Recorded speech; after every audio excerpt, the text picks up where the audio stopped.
नमस्ते स्टूडेंट, मैं ऋषभ जैन आपका इंजीनियर्स बग यूट्यूब चैनल पर हार्दिक स्वागत करता हूं। इससे पहले कि हम अपने इस लेक्चर को स्टार्ट करें, उससे पहले मैं आपको प्रीवियस लेक्चर के बारे में कुछ थोड़ा सा बताना चाहता हूं। जो कि हमने पढ़ा है उसी को एक बार और हम रिपीट कर लेते हैं। हमने जो इससे पहले वाली क्लास में जो हमने पढ़ा था, उसमें क्या पढ़ा था? हमने माइल्ड स्टील कर्व को पढ़ा था। किसको पढ़ा था? माइल्ड स्टील कर्व को पढ़ा था। माइल्ड स्टील कर्व के लिए हमने यूटीएम मशीन का यूज किया था। उसकी स्पेसिफिकेशन की साइज मैंने आपको बताई थी और एक कर्व ड्रॉ किया था। वो किस किस के बीच में ड्रॉ किया था? स्ट्रेस और स्ट्रेन के बीच में हमने कर्व किया ड्रॉ किया था। और उसके अलग अलग पॉइंट पे हमने उसकी स्ट्रेंथ को कैलकुलेट किया था। जैसे कि बोला जाए कि elastic strength, yield strength, ultimate strength के बारे में हमने डिस्कस किया था। अब आज के लेक्चर में हम क्या कर रहे हैं? आज के लेक्चर में भी हम वही क्या करेंगे कि हम डिफरेंट ग्रेड के स्टील के बारे में बात करें। इससे पहले वाले लेक्चर में हमने क्या पढ़ा था? हमने ओनली फॉर पढ़ा था क्या? माइल्ड स्टील कर्व के बारे में पढ़ा था। लेकिन आज के लेक्चर में हम क्या करेंगे? डिफरेंट ग्रेड के जो स्टील होते हैं उनके बारे में हम क्या करेंगे? कर्व को ड्रॉ करेंगे। किसको ड्रॉ करेंगे? उसके कर्व के बारे में हम स्टडी करेंगे। ठीक है, तो देखते हैं हम। ठीक है, तो आज का जो हमारा लेक्चर होने जा रहा है वो किसके बारे में हो रहा है? कि स्ट्रेस स्ट्रेन कर्व को ही पढ़ना है इस लेक्चर में भी। लेकिन अब हम किसके बारे में पढ़ रहे हैं? डिफरेंट ग्रेड की जो स्टील होते हैं उसके कर्व के बारे में हमने पढ़ने जा रहे हैं। ठीक है, यदि मैं आपसे तो बोलूं कि जो हमारे जो डिफरेंट ग्रेड की जो स्टील होते हैं वो कौन कौन से होते हैं, आपने पढ़ा होगा। एक तो होता है एफई, हमारा 250 होता है न्यूटन पर एमएम स्क्वायर, जो कि हमने पढ़ा ही है। ये कौन सी ग्रेड का होता है आपका? ठीक है, ये कौन सा होता है आपका? ये होता है आपका माइल्ड स्टील होता है। कौन सा होता है? माइल्ड स्टील होता है। ठीक है, सेकेंडरी जो होता है आपका वो कौन सा होता है? एक तो होता है आपका एफई 250, इसे हटा दो। ठीक है, एक मिनट थोड़ा सा इसे और बेटा लिख लेते हैं। और इसके लिए जो आपकी जो एफ आई की वैल्यू जो होती है वो कितनी होती है आपकी? 250 न्यूटन पर एमएम स्क्वायर होती है। कितनी होती है? ठीक है, और यही क्या होता है आपका? माइल्ड स्टील होता है। कौन सा होता है? माइल्ड स्टील होता है। कौन सा होता है? माइल्ड स्टील होता है। सेकंड बात करूं मैं आपको, तो जो होता है हमारा वो एफई 415 ग्रेड का होता है। ठीक है, जिसे हम कौन सी बार बोलते हैं? HYSD बार बोलते हैं। कौन सी बार बोलते हैं? HYSD बार बोलते हैं। ठीक है, और इसकी जो यील्ड स्ट्रेस होती है वो यील्ड स्ट्रेस कितनी होती है इसकी? FY 415 न्यूटन पर एमएम स्क्वायर ये होती है। देन इसके बाद में थर्ड वन बात करूं, वो होता है मेरा एफई 500, जो कौन सी बार होती है आपकी? STS बार होती है। कौन सी बार होती है? STS बार होती है, जिसे आप क्या बोलते हो? Tensile high tensile strength, high tensile steel भी बोल सकते हो। STS को बोलते हैं हाई टेंसाइल स्टील। ठीक है, जिसके लिए जो एफई 500 के लिए जो यील्ड स्ट्रेस होती है वो कितनी होती है आपकी? 500 न्यूटन पर एमएम स्क्वायर। क्या होती है? न्यूटन पर एमएम स्क्वायर है। ठीक है, तो ये क्या है आपकी? तीन ग्रेड के स्टील के बारे में आपको कर्व ड्रॉ करना है। इसके बारे में हम पहले ही पढ़ चुके हैं, जो कि क्या होता था? हमारा माइल्ड स्टील होता था। ठीक है, एफई 250 के लिए। अब हम आज जो पढ़ेंगे वो एक तो HYSD के लिए पढ़ेंगे और एक किसके लिए पढ़ेंगे? हम STS हाई टेंसाइल स्टील के बारे में हम पढ़ेंगे। किसके बारे में पढ़ेंगे? High tensile steel. तो तीनों के बारे में हम कर्व के अंदर कंपेयर भी करके देख लेंगे कि तीनों के कर्व में क्या कंपैरिजन होता है, उसे भी हम देख लेंगे। ठीक है, तो आप इसे एक बार नोट डाउन कर लो।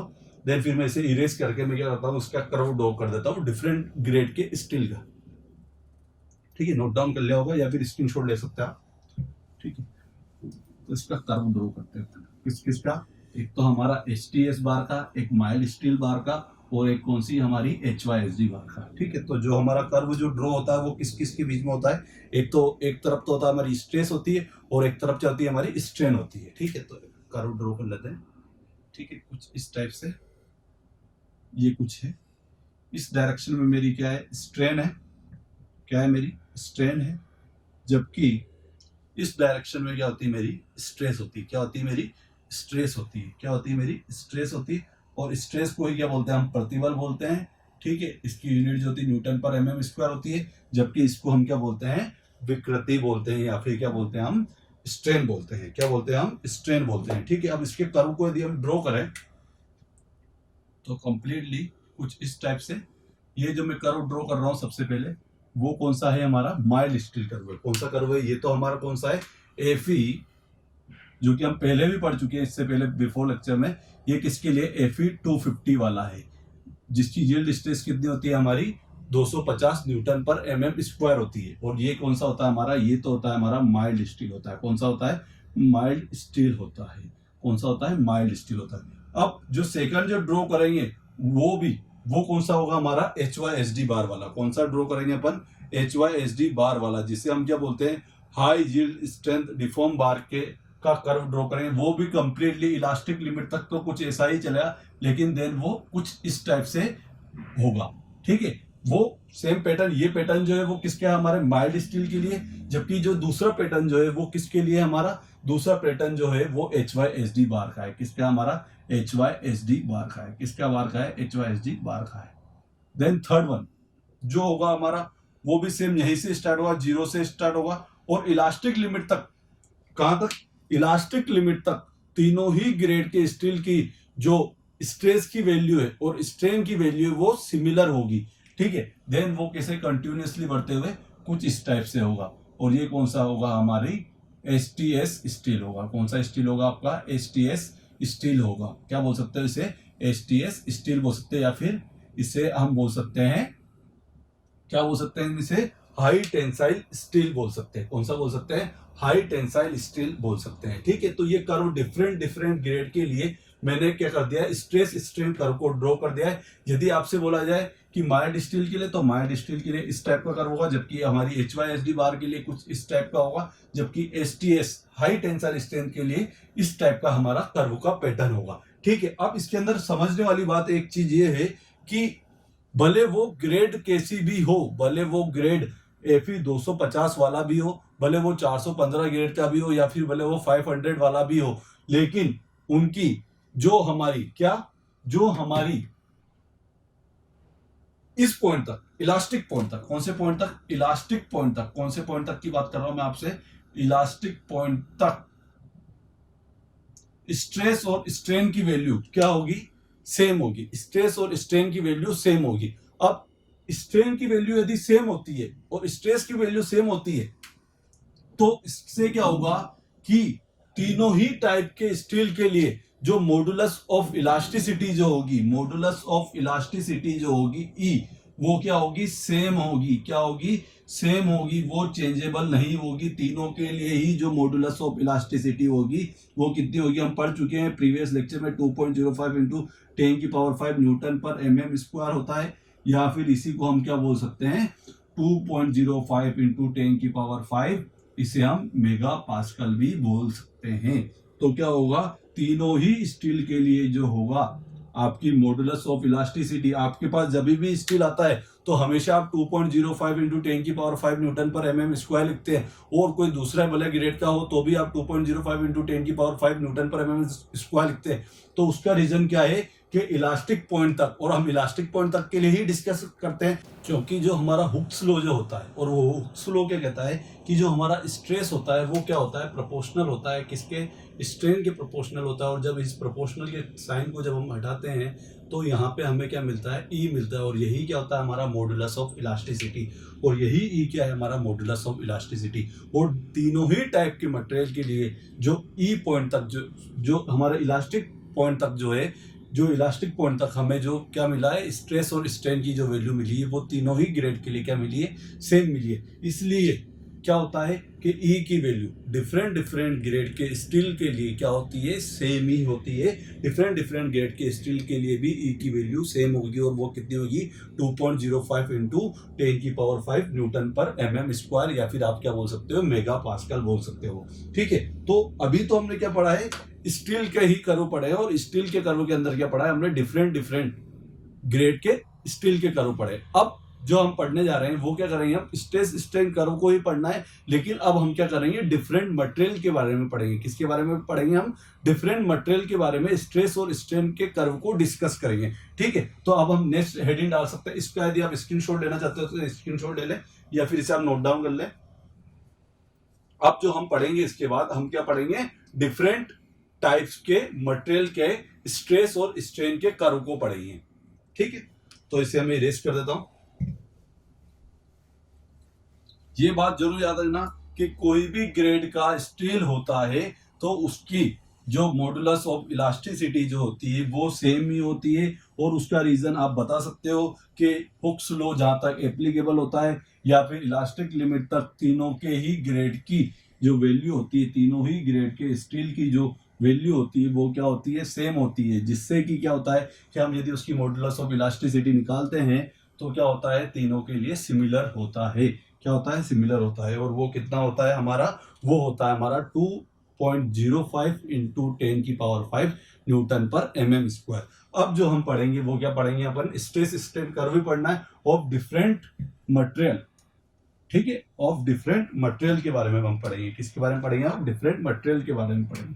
ठीक है, तो लिख लो, आप हेडिंग डाल लो, stress strain curve on different material. ठीक है, अब डिफरेंट मटेरियल के अंदर हम वो एटलीस्ट वो मटेरियल तो पढ़ ले कि जो हमें क्या करना है, जो हम सिविल इंजीनियरिंग के अंदर मोस्टली यूज करते हैं, उन मटेरियल का स्ट्रेस स्ट्रेन कर्व तो एक बार हम ड्रॉ कर लेते हैं। ठीक है, तो उसी कर्व के बारे में अपन पढ़ेंगे। तो देख लेते हैं, ये कुछ मेरा ग्राफ इसी तरह से प्लॉट करते हैं। इस साइड तो होती है मेरी स्ट्रेन होती है और इस साइड क्या होती है मेरी स्ट्रेस होती है। क्या होती है मेरी स्ट्रेस होती है, और स्ट्रेस की यूनिट क्या होती है, न्यूटन पर mm स्क्वायर होती है। ठीक है, तो पहले तो मैं आपको फर्स्टली तो मैं स्टील का कर्व ड्रॉ कर देता हूँ। ठीक है, मैं सिंपली किसका कर्व ड्रॉ कर रहा हूँ, स्टील का। और ये स्टील कौन सा, माइल्ड स्टील कर्व ड्रॉ किया है मैंने, ओनली फॉर कौन सा किया है, माइल्ड स्टील कर्व ड्रॉ किया है। कौन सा किया है, माइल्ड स्टील कर्व ड्रॉ किया है, माइल्ड स्टील कर्व ड्रॉ किया है। ठीक है, अब मैं आपको इसके बाद क्या करता हूँ, डिफरेंट डिफरेंट मटेरियल का कर्व ड्रॉ करके बताता हूँ। तो सेकेंडरी जो मैंने कर्व ड्रॉ किया है वो कौन सा है हमारा, ये है हमारा कास्ट आयरन कर्व। ठीक है, कास्ट आयरन का कर्व ड्रॉ किया। इसके बाद मैंने नेक्स्ट कर्व जो ड्रॉ किया वो किसका किया मैंने, एल्यूमिनियम का। ठीक है, देन इसके अलावा और हम किस किस के बारे में पढ़ते हैं, एक पढ़ते हैं हम कंक्रीट का। तो कंक्रीट का कुछ इस अकॉर्डिंग होता है। ठीक है, कंक्रीट का। ठीक है, एंड यदि मैं बात करूं रबड़ का तो कुछ ऐसे, पहले तो धीरे धीरे धीरे स्ट्रेन बढ़ती है, देन फिर वो ऊपर होता है। तो ये किसका हो जाएगा मेरा, रबड़ का होता है। ठीक है, और बात की जाए किसकी, वुड के कर्व की, तो वुडन का जो होता है वो कुछ इस टाइप का होता है, वुडन। तो ये वुड का हो गया। ठीक है, तो ये डिफरेंट डिफरेंट मटेरियल के डिफरेंट डिफरेंट मैंने कर्व को ड्रॉ कर दिया है। ठीक है, पहला जो है हमारा वो माइल्ड स्टील है। इसके अलावा आप चाहे तो मतलब डिफरेंट ग्रेड का भी स्टील का कर्व ड्रॉ कर सकते हैं। इसके अलावा ये हमारा एल्यूमिनियम का हुआ, ये हमारा कास्ट आयरन का हुआ, ये कंक्रीट का हुआ, वुड का हुआ, और इधर से हम मैंने लास्ट वाला आपको कौन सा कर्व ड्रॉ करके बताया, रबड़ का कर्व ड्रॉ करके बताया। ठीक है, इसमें मैं आपको कुछ एक रिलेशनशिप और बता देता हूँ। ठीक है, मॉडुलस ऑफ इलास्टिसिटी जो बोले, यदि हम स्टील की ES या E से डिनोट करते हैं, जिसकी वैल्यू कितनी होती है, 2.05 इंटू 10⁵ न्यूटन पर mm स्क्वायर होती है। क्या होती है, 2.05 इंटू 10⁵ न्यूटन पर mm स्क्वायर होती है। ठीक है, यदि मैं आपसे बोलूं कि कास्ट आयरन की कितनी होती है, तो जो कास्ट आयरन की जो होती है हमारी वो कितनी होती है, ES डिवाइड बाई 2। यदि आप जो स्टील की जो मॉडुलस ऑफ इलास्टिसिटी होती है इसका डिवाइड बाई 2 कर देते हैं तो आपको किसकी मिल जाएगी, आपको कास्ट आयरन की मिल जाएगी। इसी तरह यदि आपको एल्यूमिनियम की फाइंड आउट करनी है तो एल्यूमिनियम की भी कितनी होती है, ES डिवाइड बाई 2 से आप कैलकुलेट कर सकते हो। ठीक है, इसके अलावा यदि मैं बोलूं आपसे कि मॉडुलस ऑफ इलास्टिसिटी यदि वुडन की पूछे, आपसे वुड की पूछते हैं, तो वो कितनी होती है, ES divide by 10 to ES divide by 20 तक लिमिट होती है इसकी। ठीक है, नेक्स्ट जो होता है हमारा एक और कौन सा बच रहा, कंक्रीट। तो कंक्रीट की मॉडुलस ऑफ जो इलास्टिसिटी होती है वो क्या होती है, स्टील की 10 टाइम्स। यदि आप modulus of elasticity of steel को यदि 10 से डिवाइड कर दोगे तो आपको किसकी मॉडुलस ऑफ इलास्टिसिटी मिल जाएगी, आपको कंक्रीट की मॉडुलस ऑफ इलास्टिसिटी मिल जाएगी। ठीक है, तो हमने क्या पढ़ा है, हमने ये पढ़ा है कि फर्स्ट ऑफ ऑल तो हमने किसके बारे में पढ़ा था, इससे प्रीवियस लेक्चर में हमने किसके बारे में पढ़ा था, हमने पढ़ा था माइल्ड स्टील कर्व के बारे में, स्ट्रेस स्ट्रेन कर्व ड्रॉ किया। फिर आज के लेक्चर में हमने क्या पढ़ा, आज के लेक्चर में हमने पढ़ा है डिफरेंट ग्रेड के स्टील के कर्व के बारे में पढ़ा है।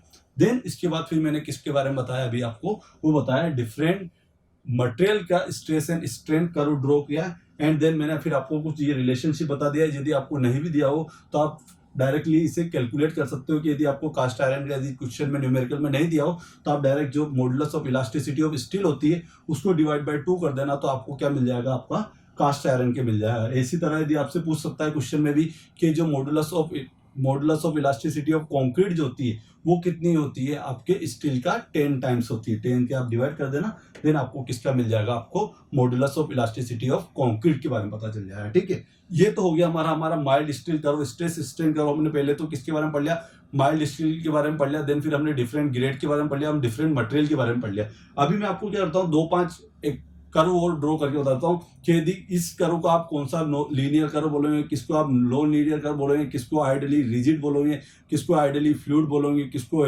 स्ट्रेन हार्डनिंग कर्व बोलोगे, तो उसके बारे में आपको डिफरेंट कर्व बना देता हूँ, क्योंकि वो आपसे ऑब्जेक्टिव पूछ सकता है कि निम्न में से ये जो कर्व है वो कौन सा वाला कर्व है, कि this figure shows which types curve, तो आपसे एक क्वेश्चन पूछ सकता है। तो उसके लिए मैं आपको डिफरेंट टाइप के, ये एफएम में पढ़ते हैं हम, वहाँ पे हम पढ़ते हैं कि आइडियल रिजिड कर्व कौन सा है, आइडियल फ्लूइड कर्व कौन सा है, इलास्टिक प्लास्टिक कर्व कौन सा है, न्यूटोनियन फ्लूइड को न्यूटोनियन कर्व कौन सा है, नॉन न्यूटोनियन कर्व कौन सा है, तो उसके बारे में अपन पढ़ते हैं। तो ये इसके बारे में आप सबसे पहले इसको स्क्रीनशॉट ले लें, देन फिर उसके बाद फिर अपन कर्व के बारे में डिस्कस करते हैं। ठीक है, तो इसे आप नोट डाउन कर लो या फिर स्क्रीनशॉट ले लो।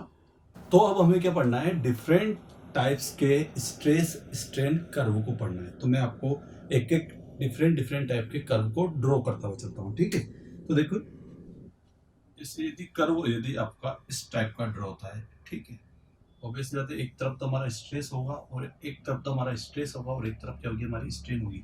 यदि कर्व कुछ इस टाइप का होता है, ठीक है, दैट मींस क्या हो रहा है, लीनियरली बढ़ता जा रहा है, तो ये कैसा कर्व कहलाएगा, आपका लीनियर कर्व कहलाएगा। कौन सा कर्व कहलाएगा, आपका लीनियर कर्व। ठीक है, एक साइड हमारा स्ट्रेस होगा, एक साइड हमारी स्ट्रेन होगी, तो ये किस टाइप का कर्व है, हमारा लीनियर कर्व है। ठीक है, सेकंड, फर्स्ट तो आपका लीनियर कर्व है। ठीक है, यदि एक साइड वापस से वही है, एक साइड तो मेरा स्ट्रेस है और एक साइड मेरी स्ट्रेन है, और यदि कर्व कुछ इस टाइप का कर्व ड्रॉ होता है, तो ये कौन सा कहलाता है, आपका नॉन लीनियर अरेखीय। क्या होता है, ये मेरा अरेखीय कर्व होता है। कौन सा कर्व होता है, ये हमारा अरेखीय कर्व होता है। कौन सा कर्व होता है, ये हमारा अरेखीय कर्व होता है। कौन सा कर्व कहलाता है, ये हमारा नॉन लीनियर कर्व कहलाता है, या फिर इससे अपन कौन सा कर्व बोलते हैं, अरेखीय कर्व बोलते हैं। ठीक है, तो पहला जो हो गया वो तो हमारा लीनियर कर्व है, दूसरा जो हमारा नॉन लीनियर कर्व है। थर्ड जो पढ़ते हैं हम वो कौन सा होता है, हमारा थर्ड कर्व देखते हैं। ठीक है, यदि आपको स्ट्रेन बिल्कुल ना मिले कर्व के अंदर, ओनली फॉर क्या मिले, आपको स्ट्रेस ही मिले, क्या मिले, ओनली फॉर स्ट्रेस मिले, और स्ट्रेन बिल्कुल भी ना हो, तो इस टाइप का क्या कर्व कहलाता है, आपका आइडियल रिजिड कर्व कहलाता है। कौन सा कर्व कहलाता है, आपका आइडियल रिजिड कर्व कहलाता है। कौन सा कर्व कहलाता है, आपका आइडियल रिजिड कर्व कहलाता है, थर्ड वन। ठीक है, फोर्थ, ठीक है, फोर्थ जिसमें स्ट्रेस बिल्कुल भी नहीं मिलेगी। अब इसमें तो क्या हो रहा था कि स्ट्रेन तो कुछ भी नहीं थी, स्ट्रेन जीरो थी, बस ओनली फॉर क्या मिल रही थी, स्ट्रेस मिल रही थी। दैट मींस वो कौन सा कर्व था आपका, वो कर्व था आपका आइडियल रिजिड कर्व था। जबकि जो हमारा फोर्थ वाला जो कर्व है, इसके अंदर क्या हो रहा है कि हमारी जो स्ट्रेस है वो जीरो है, जबकि स्ट्रेन क्या है, स्ट्रेन है और स्ट्रेस जीरो है, तो ये कौन सा होगा, आपका आइडियल फ्लूइड कर्व होगा। कौन सा होगा, आपका आइडियल फ्लूइड कर्व होगा, फ्लूइड कर्व होगा। ठीक है, तो अभी तो मैंने अभी आपको कौन कौन सा बताया, 4 कर्व बताए। तो लीनियर कर्व, दूसरा है हमारा non linear curve, third one है हमारा आइडियल रिजिड कर्व, और फोर्थ कौन सा है हमारा आइडियल फ्लूइड कर्व। ठीक है, इसके अलावा भी 2-3 टाइप के और होते हैं, तो एक बार आप पहले इसे नोट डाउन कर लें, इसका स्क्रीनशॉट ले लें, देन फिर हम नेक्स्ट वाले 3 और पढ़ते हैं। 3 कर्व और पढ़ने हैं आपको। ठीक है, नेक्स्ट कर्व पढ़ते हैं, इसे इरेज कर देता हूं।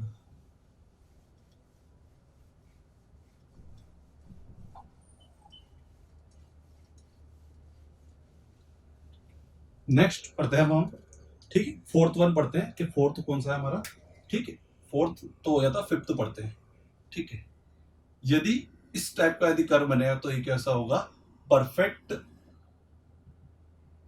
प्लास्टिक कर्व होगा। कौन सा कर्व बोलेंगे आप इसे, परफेक्ट प्लास्टिक कर्व बोलेंगे। ठीक है, तो ये तो हो गया हमारा 5th नंबर का। देन 6, ठीक है, ठीक है, यहां तक तो एकदम लीनियर चलता रहा। देन सडनली इसने कुछ इस टाइप का बन जाए तो ये क्या होगा आपका elastic plastic strain hardening curve कहलाएगा। क्या कहलाएगा आपका? इलास्टिक, या फिर आप इलास्टो प्लास्टिक भी बोल सकते हैं, elastic plastic strain hardening curve.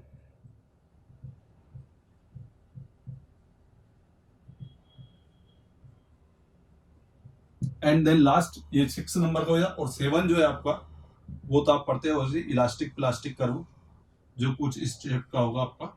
वो जो होगा आपका कौन सा कर्व होगा आपका? पेमेंट को ये कुछ इस टाइप से बढ़ता हो जाएगा। ये कौन सा कर्व कहलाता है आपका?